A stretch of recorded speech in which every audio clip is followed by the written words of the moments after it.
जय माता दी। मेरे सभी प्यारे दोस्तों, मैं लक्ष्मी शर्मा बड़ों को चरण स्पर्श, छोटों को प्यार और बराबर वालों को दिल से नमस्कार करती हूँ। आज मैं सुनाऊंगी कार्तिक शुक्ल देव प्रबोधिनी एकादशी की व्रत कथा। दीपावली के पश्चात कार्तिक शुक्ल एकादशी को देवोत्थान या देवोत्थान होता है। इस दिन सारे घर को लीप पोत कर साफ करना चाहिए।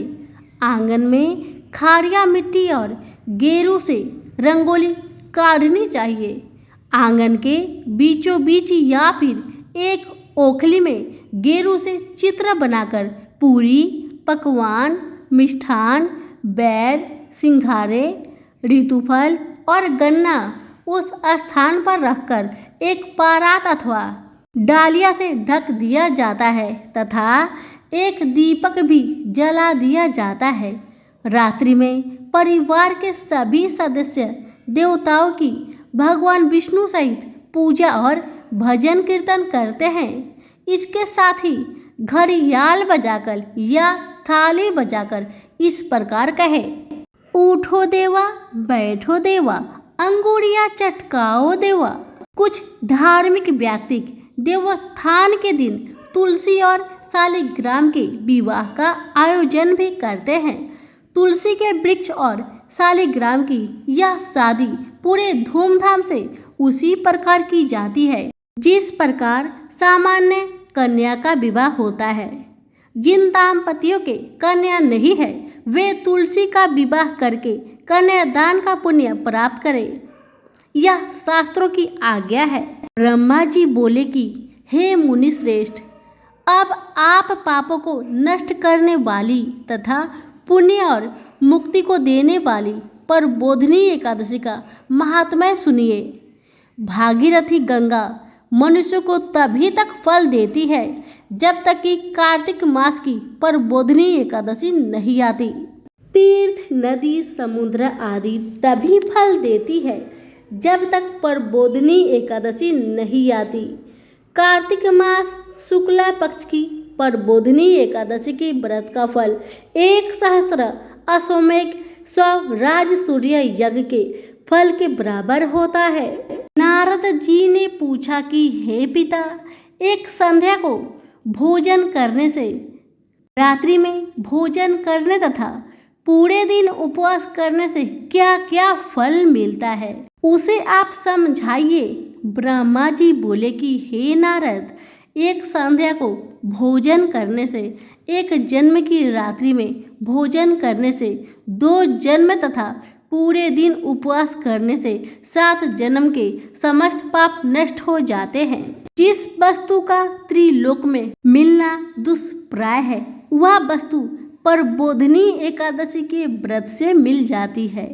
प्रबोधिनी एकादशी के व्रत के प्रभाव से सेमुरु पर्वत के समान कठिन पाप क्षण मात्र में ही नष्ट हो जाते हैं। अनेकों पूर्व जन्म के किए हुए बुरे कर्मों को प्रबोधिनी एकादशी का व्रत क्षण भर में नष्ट कर देता है। जो मनुष्य अपने स्वभाव अनुसार इस प्रबोधिनी एकादशी का विधि पूर्वक व्रत करते हैं उन्हें पूर्ण फल प्राप्त होता है। हे मुनीश्वर, जो मनुष्य श्रद्धा पूर्वक थोड़ा भी पुण्य करते हैं उनका पुण्य पर्वत के समान अटल हो जाता है। जो अपने हृदय के अंदर ही ऐसा ध्यान करते हैं उनकी बीती हुई तथा आने वाली 10 रात्रि पीढ़ियाँ विष्णु लोक में आकर वास करती है और नरक में अनेक दुखों को भोगते हुए प्रीत विष्णु लोक में जाकर सुख भोगते हैं। ब्रह्म हत्या आदि महान पाप भी प्रबोधिनी एकादशी के दिन रात्रि को जागरण करने से नष्ट हो जाते हैं। प्रबोधिनी एकादशी को रात्रि को जागरण करने का फल अश्वमेध आदि यज्ञों के फल से अधिक होता है। समस्त तीर्थों में जाने तथा गौ स्वर्ण भूमि आदि के दान का फल कार्तिक मास की शुक्ला पक्ष की प्रबोधिनी एकादशी के रात्रि के जागरण का फल के बराबर होता है। इस संसार में उसी मनुष्य का जीवन सफल है जिसने प्रबोधिनी एकादशी के व्रत के द्वारा अपने कुल को पवित्र किया है।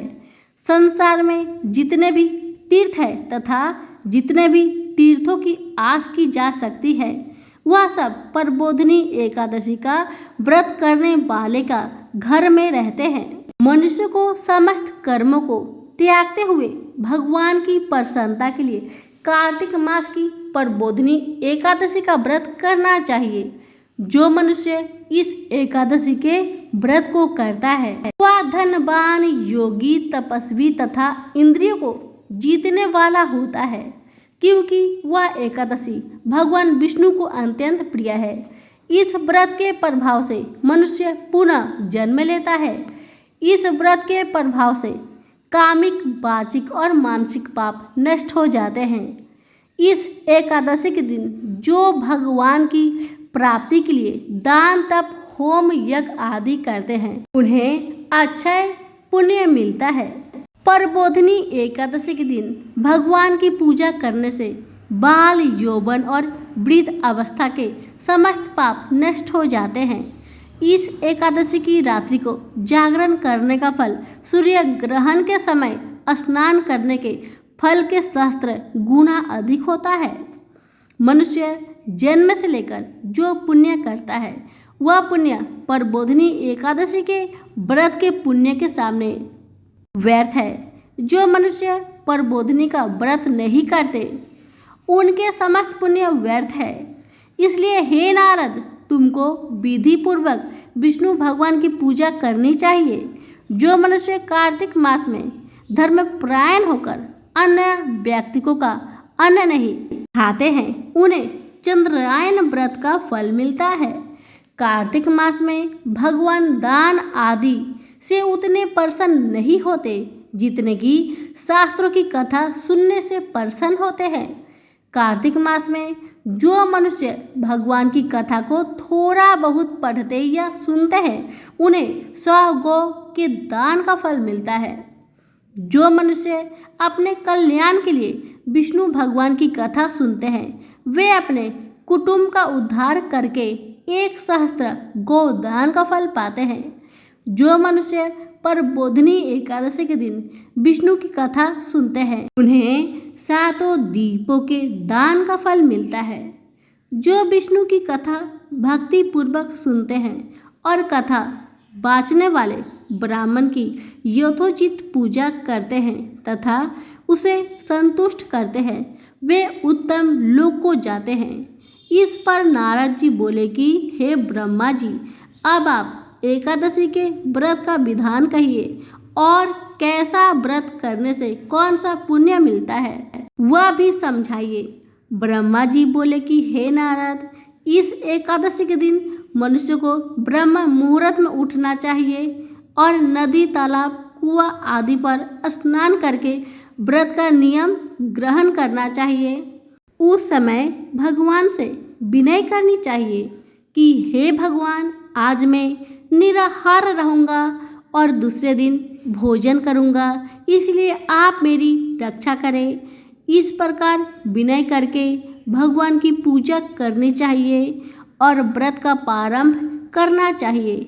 उसी रात्रि को भगवान के समीप गीत, नृत्य, बाजे तथा कीर्तन से समय व्यतीत करनी चाहिए। प्रबोधिनी एकादशी के दिन कृपानता को त्याग कर बहुत से पुण्य अगरबत्ती, धूप आदि से भगवान की आराधना करनी चाहिए। शंख के जल से भगवान को अर्घ्य देना चाहिए। इसका फल तीर्थदान आदि से और गुना अधिक होता है। जो मनुष्य अगस्त्य पुष्प से भगवान की पूजा करते हैं उसके सामने इंद्र भी हाथ जोड़ता है। कार्तिक मास में जो बेल पत्र से भगवान की पूजा करते हैं उन्हें अंत में मुक्ति मिलती है। कार्तिक में जो मनुष्य तुलसी जी से भगवान की पूजा करता है उसके 10,000 जन्म के समस्त पाप नष्ट हो जाते हैं।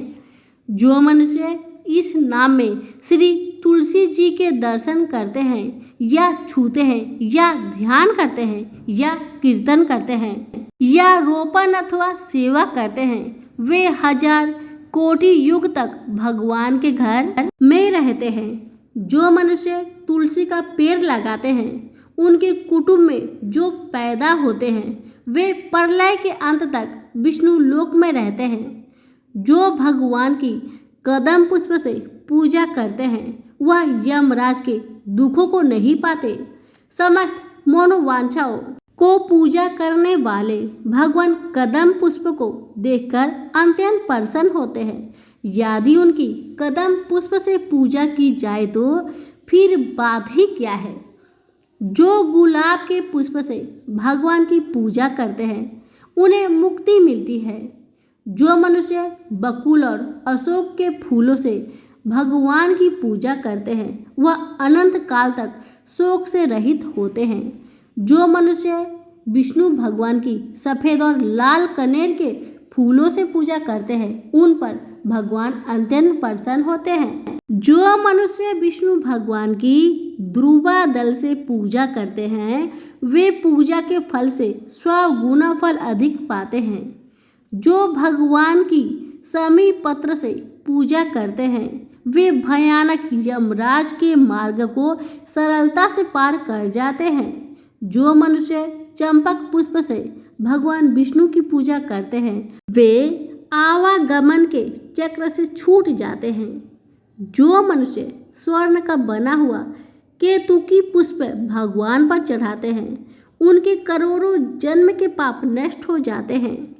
जो मनुष्य भगवान की पीले और रक्त वर्ण कमल के सुगंधित फूलों से पूजा करते हैं उन्हें श्वेत दीप में स्थान मिलता है। इस प्रकार रात्रि में भगवान की पूजा करके प्रातःकाल शुद्ध जल की नदी में स्नान करना चाहिए। स्नान के पश्चात भगवान की प्रार्थना करते हुए घर आकर भगवान की पूजा करनी चाहिए। इसके बाद व्रत के लिए ब्राह्मणों को भोजन कराना चाहिए और दक्षिणा देकर मीठे वाक्य द्वारा उनको विदा करना चाहिए। इसके उपरांत भोजन गौ और दक्षिणा से गुरु की पूजा करनी चाहिए और ब्राह्मणों को भूयसी दक्षिणा देकर नियम को छोड़ना चाहिए। ब्राह्मण को यथाशक्ति दक्षिणा देनी चाहिए। जिस ब्राह्मण को रात्रि में भोजन करावे स्वर्ण सहित बैल दान करना चाहिए। जो मनुष्य रात्रि स्नान करते हैं उन्हें दही और शहद दान करना चाहिए। जो मनुष्य फल की आशा करते हैं उन्हें फल दान करना चाहिए। तेल की जगह घी और घी के जगह दूध और अन्नों में चावल का दान करना चाहिए। जो मनुष्य इस व्रत में भूमि पर शयन करते हैं उन्हें सब वस्तुओं सहित शय्या दान करना चाहिए। जो मौन धारण करते हैं उन्हें स्वर्ण सहित तिल दान करना चाहिए। जो मनुष्य कार्तिक मास में उपाहन धारण नहीं करते हैं उन्हें उपाहन दान करना चाहिए। जो इस मास में नमक त्यागते हैं उन्हें शक्कर दान करनी चाहिए। जो मनुष्य नित्य प्रति देव मंदिरों में दीप जलाते हैं उन्हें स्वर्ण या तांबे के दीपक को घी तथा बत्ती सहित दान करना चाहिए। जो मनुष्य चतुर्मास्य व्रत में किसी वस्तु को त्याग देते हैं उन्हें उस दिन से पुनः ग्रहण करनी चाहिए। जो मनुष्य प्रबोधिनी एकादशी के दिन विधि पूर्वक व्रत करते हैं उन्हें अत्यंत सुख और अंत में स्वर्ग को जाते हैं। जो मनुष्य चतुर्मास्य व्रत को बिना किसी विघ्न के पूरा कर देते हैं उन्हें दोबारा जन्म नहीं मिलता। जिस मनुष्य का व्रत खंडित हो जाता है वह नरक को जाते हैं। जो मनुष्य इस एकादशी के महात्म्य को सुनता व पढ़ता है उसे अनेक गौ दान का फल मिलता है। आइए सुनते हैं देव उठनी एकादशी की आरती। जय गणेश जय गणेश जय गणेश देवा, माता जाकी पार्वती पिता महादेवा। पान चढ़े फूल चढ़े और चढ़े मेवा, लड्डुओं का भोग लगे संत करे सेवा। एक दंत दयावंत चार भुजाधारी, मस्तक पर सिंदूर सोहे मूस की सवारी। अंधन को आँख देते कौढ़िन को काया, बाझन को पुत्र देते निर्धन को माया।